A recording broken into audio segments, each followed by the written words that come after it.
जय हिंद। स्वागत है आपका अपना यूट्यूब चैनल आनंद क्रेजी क्लासेज में। और आज के क्लासेज में 12th ज्योग्राफी सेट 2018 का सब्जेक्टिव क्वेश्चन पर हम चर्चा करेंगे। तो आइए प्रश्नों की शुरुआत करते हैं। एक नंबर क्वेश्चन को देखिए, कहता है संभववाद क्या है। चलो बच्चा ध्यान से देखो, यहाँ क्या क्वेश्चन पूछ रहा है बताइए। संभववाद क्या है?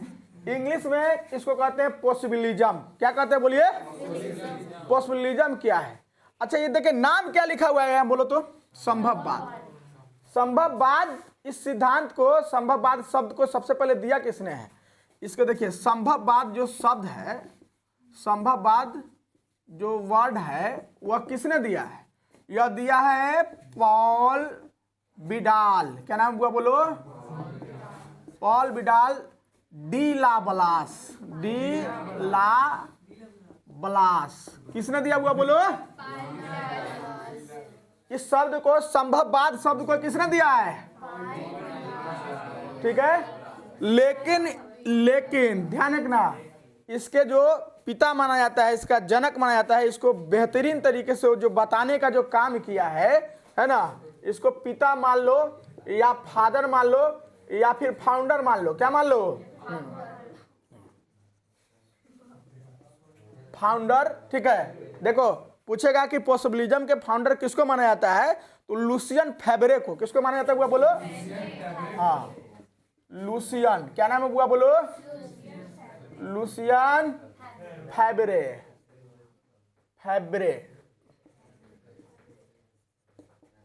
लुसियन फैबरे को माना जाता है। ध्यान रखना, संभववाद शब्द किसने दिया हुआ बोलो? विडाल डी ला ब्लास।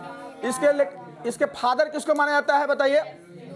लुसियन फैबरे को माना जाता है। ठीक है, चलिए देखिए, संभववाद नाम से पता चला कि संभावना की बात कर रहा है, पॉसिबल की बात कर रहा है। Everything is possible in the world. दुनिया में सब कुछ संभव है। ठीक है, यह भूगोल का एक आइडियोलॉजी है, भूगोल का विचारधारा है। क्या हुआ बोलो? विचारधारा है। यह विचारधारा यह कहता है कि रे हम नेचर का, प्रकृति का गुलाम नहीं है, उसका स्लेव नहीं है, बल्कि हम प्रकृति से, नेचर से इंडिपेंडेंट होकर के हम अपना डेवलपमेंट कर सकते हैं। क्या प्रकृति, मेरा नेचर मेरा क्या कर लेगा बताइए? ठंडा आया है, ठंडा आया तो उसके लिए हम हीटर बना लिए है। क्या बना लिए है? हीटर बना लिए है, तुरंत गर्म आ जाएंगे दे। अच्छा गर्मी आ गया तो हम एसी लगवा लेंगे। क्या लगवा लेंगे? ठीक है, जहां वर्षा नहीं हो रहा वहां हम वर्षा करवा देंगे, वहां बादल बना देंगे। एक पर एक, मतलब कि दुनिया में हमारे लिए कोई भी चीज ऐसा नहीं है जो असंभव है, सब कुछ संभव है। बात समझ में आया कि नहीं? यह सिद्धांत कहता है संभववाद। तो लिख देना है कि संभववाद एक आइडियोलॉजी है जो नेचर से गुलाम नहीं होता है, प्रकृति के गुलाम नहीं है, बल्कि प्रकृति से, नेचर से इंडिपेंडेंट होकर के, स्वतंत्र होकर के अपना विकास करता है। बात समझे कि नहीं? चलिए सेकंड क्वेश्चन क्या है देखिए। दूसरा क्वेश्चन, जनसंख्या परिवर्तन के कम से कम 2 घटकों का चर्चा कीजिए। किसका हुआ कर है? देखिए, जनसंख्या परिवर्तन, जनसंख्या में बदलाव, पॉपुलेशन में चेंजिंग होगा, उसके लिए कितने फैक्टर है? 3 है। ठीक है, एक होता है जन्म दर, मृत्यु दर, और एक होता है प्रवास। जनसंख्या परिवर्तन के कितने कारण?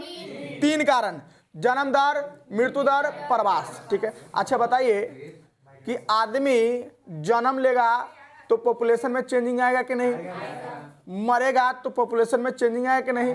ठीक है, तो एक हो गया बर्थ रेट, एक हो गया डेथ रेट हो गया, और तीसरा हो गया माइग्रेशन। ठीक है, जनसंख्या एक जगह से दूसरे जगह जाएगा, दूसरे जगह से तीसरे जगह आएगा, है कि नहीं? यानी जो पॉपुलेशन है, जो जनसंख्या है, उसका ट्रांसफर होगा एक जगह से दूसरे जगह। तो जहां से जाएगा वहां कम जाएगा, जहां जाएगा वहां बढ़ जाएगा, है कि नहीं? तो स्थान परिवर्तन करेगा, ये होता है माइग्रेशन। इससे भी जनसंख्या परिवर्तन होता है। तो कितने कारण होंगे अब बोलो? जनसंख्या परिवर्तन का 3 कारण। अगला सवाल देखिए। अगला सवाल कहता है कि विस्तृत वाणिज्य अनाज कृषि के किन्हीं 4 फसलों के नाम लिखना है। किसका लिखना हुआ बोलो? हाँ, जो एक्सटेंसिव कॉमर्शियल एग्रीकल्चर है उसको 4 फसल लिखना है। तो गेहूं है, मकई है, जौ है, राई है। गेहूं, मकई, जौ, राई आपके क्वेश्चन आंसर में दिया हुआ है आपको, उसमें देखिए। ठीक है ना, चलिए आगे कहता है कच्चे मालों के आधार पर उद्योगों का वर्णन करने के लिए। किसके आधार पर हुआ बोलो? चलिए, कच्चा माल समझ रहे ना बुआ? हाँ, रॉ मटेरियल के आधार पर, है ना, कच्चे माल के आधार पर, on the base of raw material, इसके आधार पर जो उद्योग होता है, ए लड़का हल्ला नहीं करो, इसके आधार पर उद्योग होता है 5। कितना हुआ बोलो? कच्चे माल के आधार पर उद्योग कितने प्रकार के होते हैं? 5 प्रकार के होते हैं। सबसे पहले आता है हुआ कृषि पर आधारित उद्योग। किस पर आधारित उद्योग? हाँ, एग्रीकल्चर बेस्ड इंडस्ट्री होता है, जैसे जैम है, जेली है, चटनी सॉस सब नहीं बनता हुआ, अचार। कृषि पर आधारित, किस पर आधारित? आधारित उद्योग होता है। अच्छा, कॉटन किस पर आधारित है? कॉटन जो कपड़ा का सूती वस्त्र उसी पर आधारित है।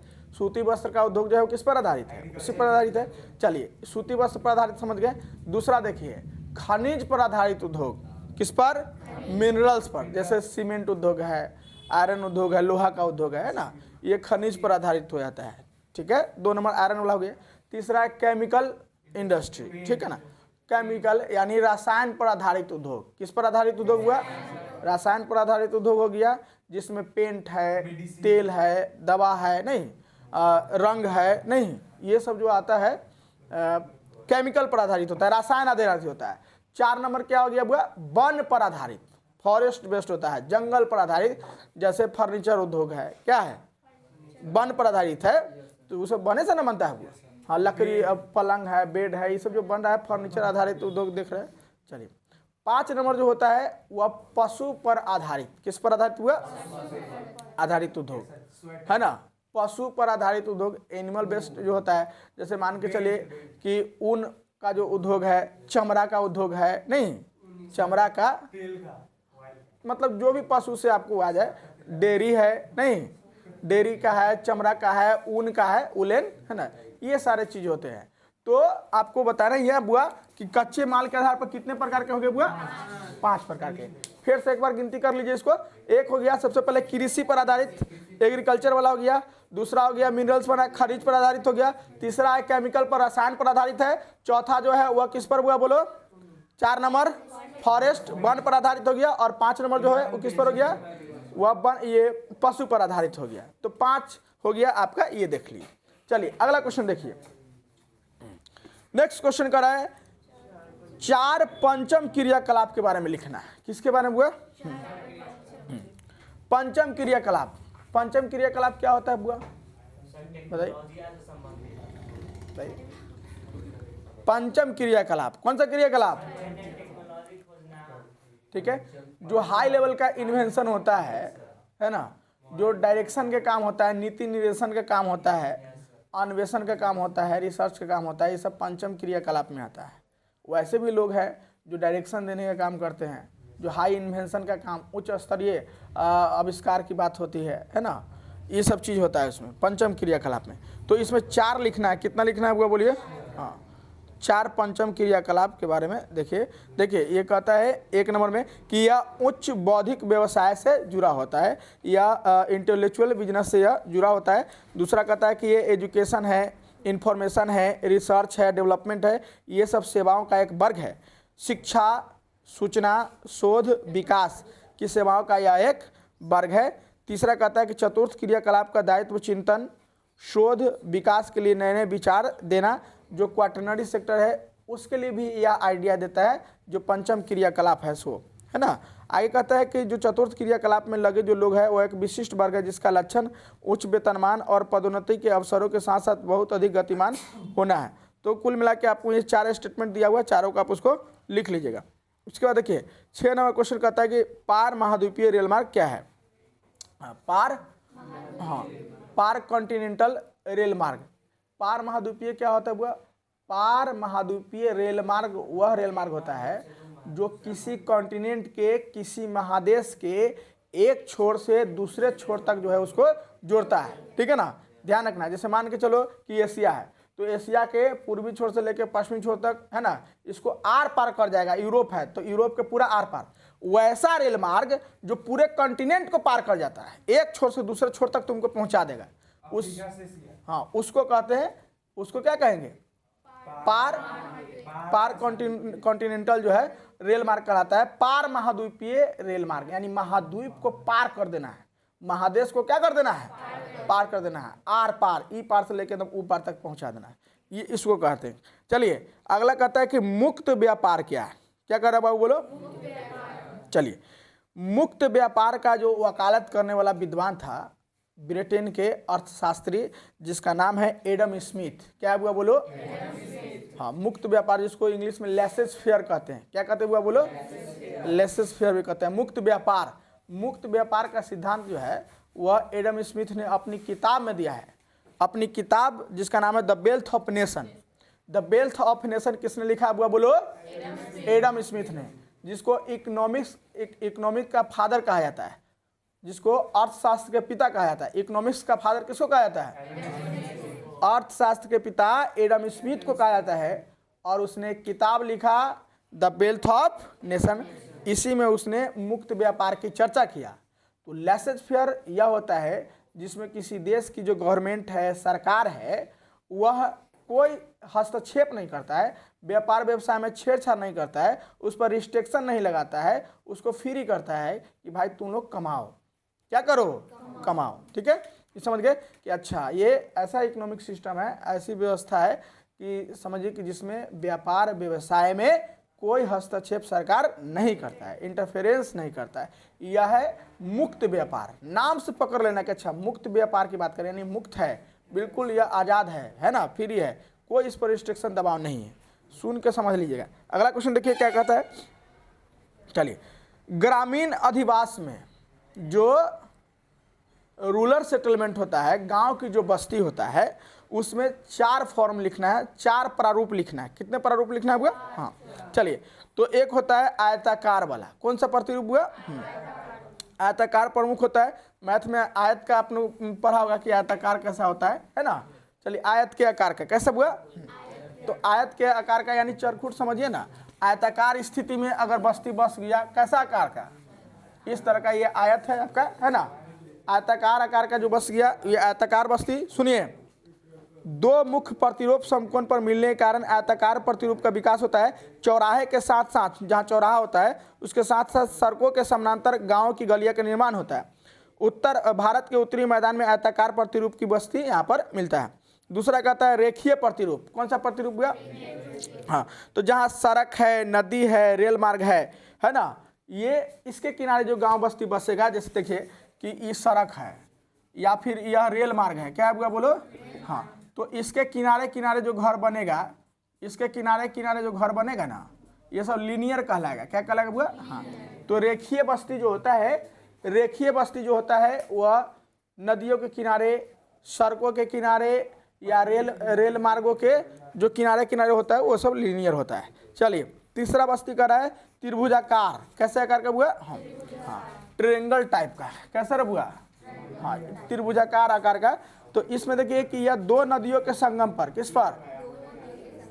जहाँ पर 2 रिवर का जो मिलन होता है, 2 नदियों के संगम पर प्रायः त्रिभुजाकार बस्ती का विकास होता है। कितने नदी पर बुआ?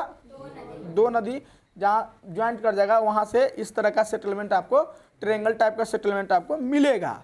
दोनों नदियों में, पटना में जाना, वहाँ 2 नदी नहीं मिलता है, वो गंगा है, एने से गंडक जा रहा है। ठीक है ना, यहाँ देख लेना।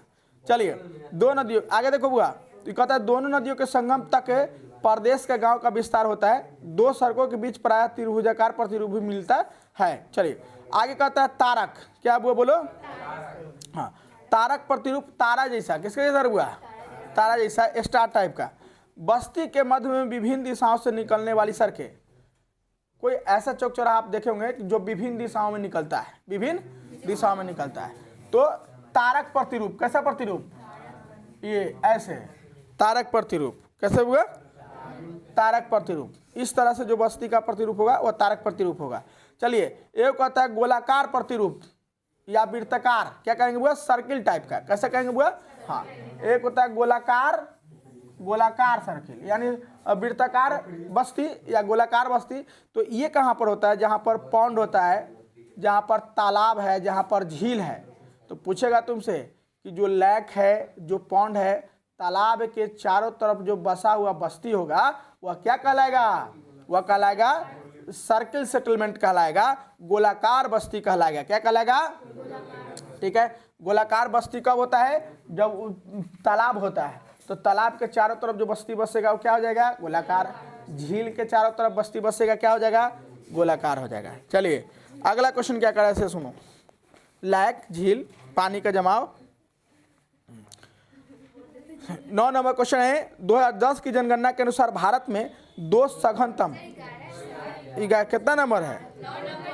हाँ सॉरी, 2011 के जनगणना के अनुसार सबसे ज्यादा जिसमें जो सघन जनसंख्या वाला राज्य है उसका 2 नाम पूछ रहा है ना, कर रहा है आपका। तो कौन कौन है बताइए? यूपी है, महाराष्ट्र है, सघन जनसंख्या वाला 2 का नाम पूछ रहा है कि नहीं? तो बाकी बात आप बिहार को भी ले सकते हैं, 2 का नाम पूछ रहा है, यूपी हो गया, महाराष्ट्र हो गया, ज्यादा कला बताना। चलिए आगे देखिए, भारत में विभिन्न प्रकार के ग्रामीण अधिवासों के लिए किन्हीं 2 प्राकृतिक कारकों की व्याख्या कीजिए। कितने कारकों का बुआ? देखिए ग्रामीण अधिवास में कहता है कि गांव में जो सेटलमेंट है, बस्ती है, उसके लिए उत्तरदायी 2 प्राकृतिक कारण। कैसा कारण बुआ? ठीक है, तो बहुत सारा इसमें कारण लिख दिया है, रिलीफ लिख दिया है, यानी उच्चावच भूमि की आकृति है, इसकी ऊंचाई है, ड्रेनेज सिस्टम है, अफवाह तंत्र है, अंडरग्राउंड वाटर लेवल है, भौम जल की उपलब्धता, जलवायु। देखिए कितना कारक हो गया, उच्चावच, ऊंचाई, अपवाह तंत्र, भौम जल, जलवायु, ये सब कारण है ग्रामीण बस्ती का फैक्टर है, ये सब गांव में रहने के लिए। देखिए इंग्लिश मीडियम वाले बच्चा है, उच्चावच क्या होता है? लैंड शेप होता है। क्या होता है वो? हाँ, जमीन का आकार होता है। अपवाह तंत्र क्या होता है? ऊंचा, हाइट क्या होता है आप जानते हैं? हाइट। अपवाह तंत्र ड्रेनेज सिस्टम का होता है, जो पानी बहने का जो नदियाँ होती है, नाला होता है, वो अपवाह तंत्र हो गया। भौम जल किसको कहते हैं? अंडरग्राउंड वाटर लेवल, जो जमीन के अंदर हमारा जो पानी का लेयर बना होता है उसको भौम जल कहते हैं। और क्लाइमेट तो आप लोग जानते ही हैं, जलवायु। तो ये सब कारण हो गए, ठीक है, ग्रामीण अधिवास के। चलिए 11 नंबर क्वेश्चन देखिए क्या कहता है। कृषि योग्य व्यर्थ भूमि, एग्रीकल्चर के एबल है लेकिन वह क्या है? व्यर्थ है, बेकार है ना, वह यूजलेस लैंड है। कैसा लैंड है वह? हाँ, कृषि योग्य बेकार भूमि, नाम से ही पता चल जाता है कि अच्छा वो ऐसा खेती होगा, वो ऐसा एग्रीकल्चर होगा, वैसा जमीन होगा जो खेती के लायक तो है, उस पर खेती किया जा सकता है, लेकिन पिछले 4-5 वर्षों से उस पर खेती नहीं हो रहा है। यानी हम चाहे तो उसको बेहतर बना करके उस पर खेती कर सकते हैं, लेकिन तत्काल में वह खेती में उपयोग में नहीं आ रहा है। यही है कृषि योग्य व्यर्थ भूमि, खेती के लायक है लेकिन वह बेकार पड़ा हुआ है, उस पर हम काम नहीं कर रहे हैं, चाहे झगड़ा झंझट की वजह से हो, चाहे समय न मिलने की वजह से हो, चाहे किसी भी कारण से हो। ठीक है, चलिए 12 नंबर क्वेश्चन देखिए। दामोदर बेसिन में किन्हीं स्थित 4 कोयला खानों के नाम लिखना है। चलिए आप लोगों के पास है 4 जो है कोल का जो सेंटर है, कोयला का केंद्र है दामोदर बेसिन में, उसके बारे में पूछ रहा है। बोकारो, कर्णपुरा, गिरिडीह, झरिया। बोकारो, कर्णपुरा, गिरिडीह, झरिया, 4 हो गया। यह कोयला क्षेत्र है। कैसा क्षेत्र है वो? कोयला क्षेत्र। चलिए भारत के किन्हीं 4 प्रमुख सूखा संभावित राज्य का नाम लिखना है। 4 स्टेट का नाम लिखना है जो सूखाग्रस्त है। 4 राज्य, कितना राज्य हुआ? बिहार, यूपी, गुजरात, कर्नाटक। देख रहे हैं ना, आप कहते कि इतना पानी आ गया सर, दहा आ गया, तो ये पानी आ गया तो पीने वाला पानी, तो वो पानी खेती में ले जाइए, ठीक है ना। देख लीजिए बिहार, यूपी, गुजरात, कर्नाटक, आप लिख सकते हैं, बहुत है, महाराष्ट्र है, राजस्थान है, छत्तीसगढ़ है, झारखंड है, सब तो लगभग पानी से आधा से अधिक राज्य है पानी से जूझ रहा है कि नहीं। चलिए तो 4 को आपको नाम पूछ रहा है भाई, कितना लिखिएगा? मेन लिखिए। चलिए आगे देखिए 14 नंबर क्वेश्चन है। भारत के पूर्वी तट पर स्थित 4 प्रमुख समुद्री बंदरगाह का नाम लिखना है, पतन पोर्ट का नाम लिखना है। किसका नाम लिखना है? हाँ, पूरब में। किधर? पूरब में, पूर्वी तट पर। यहाँ देखो लड़का, ये जो है ना पूर्वी तट पर, कौन तट पर? यहाँ कौन कौन सा पोर्ट है? आकाश, यहाँ पूर्वी तट पर। कहाँ पर? हाँ, इसको देखो, भारत के पूर्वी तट है ना, पूर्वी तट नहीं, भारत का ये जो है ना, ये वाला यहाँ पर इस क्षेत्र में ईस्टर्न कोस्ट। हाँ बिल्कुल हो सकता है। देखो ईस्टर्न कोस्ट पर तो पूर्वी तट जो है तूतीकोरिन हो गया तमिलनाडु में, चेन्नई हो गया तमिलनाडु में, एन्नौर हो गया तमिलनाडु में, विशाखापट्टनम आंध्र प्रदेश में। तो 3 गो तो तमिलनाडु में हो गया। पूछेगा परीक्षा में एन्नौर पोर्ट, एन्नौर कहाँ पर है? तमिलनाडु में। ठीक है, तुतीकोरिन कहाँ पर है? तमिलनाडु में। विशाखापट्टनम पोर्ट कहाँ पर है? हाँ, तो साउथ में है। तो कोस्टल एरिया तुम्हारा कहाँ है? दुए गो ना है, एक ईस्टर्न कोस्टल एरिया है, वेस्टर्न है। ठीक है, तो सबसे पहले विशाखापट्टनम ऊपर से शुरू हो जाएगा, ठीक है ना, उसके बाद नीचे वाला में आएगा। चलो अगला क्वेश्चन कौन सा है देखो। चलिए, भू निम्नीकरण से आप क्या समझते हैं? भूमि निम्नीकरण क्या हुआ बोलो? इसको आप कहिए कि लैंड का खराब हो जाना, भूमि का बेकार हो जाना। ठीक है, निम्नीकरण यानी लैंड लो लेवल का हो जाना। लड़का आप पीछे से ध्यान दो, भूमि निम्नीकरण, भूमि, भू का मतलब भूमि और निम्नीकरण का मतलब होता है वो बेकार हो जाना, वह लो क्वालिटी का हो जाएगा, नीचे हो जाना, खराब हो जाना, ये होता है निम्नीकरण। तो भूमि निम्नीकरण कैसे होता है?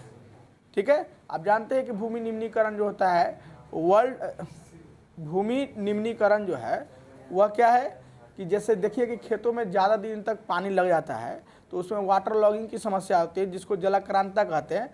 तो मिट्टी में क्षारीय और लवणीय गुण उपस्थित हो जाता है। तो खाद अधिक देने से, जमीन में पानी ज़्यादा लगने से वह मिट्टी खराब हो जाता है। मिट्टी क्या होता है? यही है जमीन का, भूमि का निम्नीकरण होना। ठीक है, तो ये वीडियो आपको अगर अच्छा लगा हो और ना लगा हुआ तो ये क्या दिक्कत है? लाइक करने में और सब्सक्राइब करने में पैसा थोड़ी ना लगता है कि नहीं? चलिए तब इसको कर दीजिएगा। ठीक है, फिर अगले वीडियो में मिलेंगे हम लोग।